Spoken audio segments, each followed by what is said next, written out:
Chapter 13.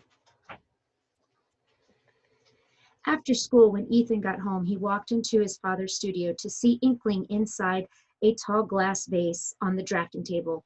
"What's this?" he exclaimed. His father had just torn a page from the nearby art book, rolled it in a tube, and shoved it in the vase. He said, looking up. "I'm feeding him. This is what Edward Hopper painting. I want Inkling to get a feel for his streetscapes." "No, I meant, why is he in a vase?" "Oh, it's just easier to feed him," said his father, a bit guiltily. Ethan tipped over the vase so Inkling could flow around onto the drafting table. "Hello, Ethan." "Hi, Inkling," he said. He turned back to his dad. "You can't keep him in a vase." "I like to know where he is and know he's safe. You've got him caged up like a prisoner. Don't you think you're overreacting a bit?" "No. Also, you must have noticed he's a snacker. You're right, those tasty comics get him all hyper, and then his drawings aren't as good, and then he crashes. That's why I make sure he only gets good stuff. He had Sean Tan's The Arrival this morning. You liked that one, didn't you, Inkling?" "It was strange and beautiful. The man was very brave." "That's great," said Ethan. "But Dad, and then he just gobbled up Mortal Engines," Dad said proudly. "Thrilling. I love the way the cities eat each other." Ethan raised his voice. "Dad, did you even ask him if he liked being in a vase?" "Ethan, a lot of animals and people too like small cozy spaces. It makes them feel safe." Ethan turned to Inkling. Do you like being in the vase?" "No, I hate glass." "See," Ethan said to his father. Dad lowered his voice. "I think you're giving Inkling too much human qualities." "He can hear you," Ethan said. "I most certainly can. Look, you agreed yourself. Inkling sprang from my pen, my ink, my sketchbook." At the very word, Ethan saw Inkling tremble. "So he's just an extension of your imagination?" "Yeah, but he's more than that," insisted Ethan. "He plays with Sarah and gives her the puppy she wanted, and gives me the drawing lessons, and he's making your new graphic novel because you can't." His father's face hardened, but he said nothing. Ethan knew it was a harsh thing to say, but it was true. Inkling was saving them, and his father was treating him like a prisoner. "And he's my friend," Ethan added more quietly. "You can't keep him in a vase. It's cruel." "Still, we need to keep him somewhere safer, like a place where he can't get out." "He's not an animal, Dad." "Maybe not," he said, "but we can't afford to lose him, either of us." That night at the threshold of the studio, Inkling screwed up his courage and slipped inside. He was trembling, but he was on a quest, and he'd read enough stories by now to know that a hero did not fail at his quest. Even though Ethan had offered him lots of delicious books and artwork earlier, he still felt very tired. Working with Mr. Rylance left him exhausted in a way that had that not even the brightest of colors and the creepiest text could completely remedy.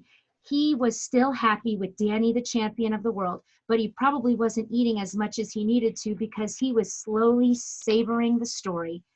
At dinner, he told Ethan he could help with the project, but Ethan shook his head and said no. It was okay. He'd rather Inkling just rested. He was a kind boy. Before gliding deeper into Peter Rylance's studio, Inkling checked to make sure that there was no sign of Rickman.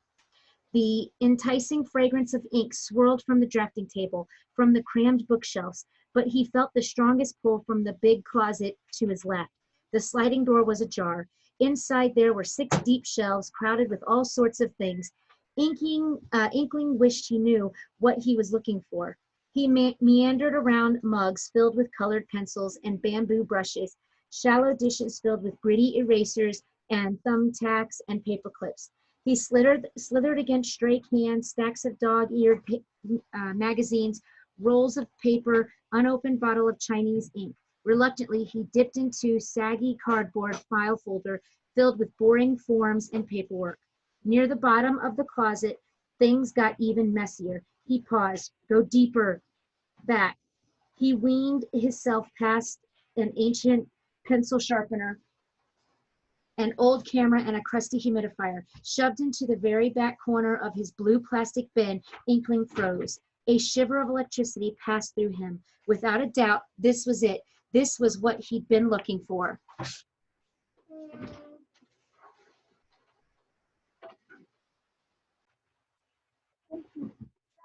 Quaking with excitement now, he poured himself into an open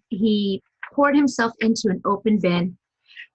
There were reading glasses, a watch, a small zippered pouch, and a couple of paperback books. One that had never been read, the spine was too perfect, and another that looked like it had been read many, many times. It was called The Secret Garden.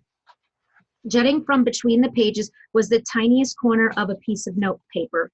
It had a kind gravitational pull, a bit like the stretch book, but this didn't feel sinister. It felt necessary. Inkling was about to slide closer when the monster uncoiled itself from the closet and pushed its head toward him. Inkling saw two enormous black eyes and fangs in a narrow jaw. He recoiled in terror. From his resting place, Rickman lunged. Inkling felt Rickman's claws sink into him, and he made himself as small as possible and slithered free. He went straight up to the wall of the closet, slipped out into the studio ceiling, and flowed into the shadow of the light fixture. Rickman slunk around, trying to find him. The cat didn't have the stamina to search for long. He ambled back to the closet, plunked down right in front, and began licking himself.